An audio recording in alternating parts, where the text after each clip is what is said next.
পারমাণবিক উত্তেজনা ও সমুদ্রের নিচে কৌশলগত মহড়া। যুক্তরাষ্ট্র রাশিয়া দ্বন্দ্বে নতুন মোড়। সাম্প্রতিক এক মন্তব্যে রাশিয়ার সাবেক প্রেসিডেন্ট দিমিত্রি মেদভেদেব কঠোর হুঁশিয়ারি দেন, যার প্রতিক্রিয়ায় মার্কিন প্রেসিডেন্ট ডোনাল্ড ট্রাম্প রাশিয়ার জলসীমার নিকটে পারমাণবিক সাবমেরিন মোতায়েনের নির্দেশ দিয়েছেন। বিশ্বজুড়ে এই পদক্ষেপটিকে অনেকেই পরিস্থিতির নাটকীয় মোড় হিসাবে দেখছেন।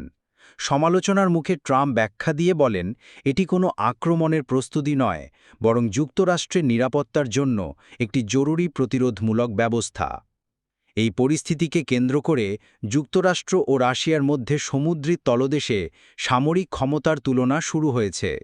মার্কিন ওহাইও ক্লাসের ব্যালিস্টিক সাবমেরিনগুলো গোপনে চলাচল ও নির্ভুলভাবে পারমাণবিক অস্ত্র ছোড়ার ক্ষমতায় সক্ষম।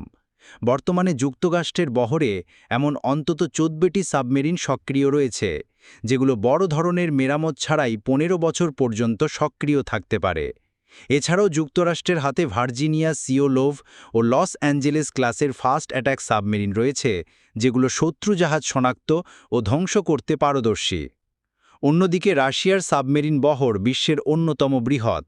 দেশটির কাছে প্রায় 64টি সাবমেরিন রয়েছে, যার মধ্যে প্রায় 14টি ব্যালিস্টিক ক্ষেপণাস্ত্রবাহী।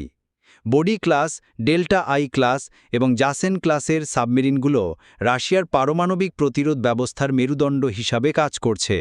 বিশেষ করে জাসেন ক্লাসের সাবমেরিনগুলো ছোট আকৃতির হলেও উচ্চ ক্ষমতা সম্পন্ন, যেগুলো সমুদ্র কিংবা স্থলভাগের লক্ষ্যে দূরপাল্লার হামলা চালাতে সক্ষম। বিশ্লেষকরা বলছেন, বর্তমান পরিস্থিতি আন্তর্জাতিক কূটনীতির জন্য এক বড় চ্যালেঞ্জ। পরিস্থিতি যদি এভাবে চলতে থাকে, তাহলে সামনে হয়তো শুরু হতে পারে নতুন এক পারমাণবিক উত্তেজনার যুগ।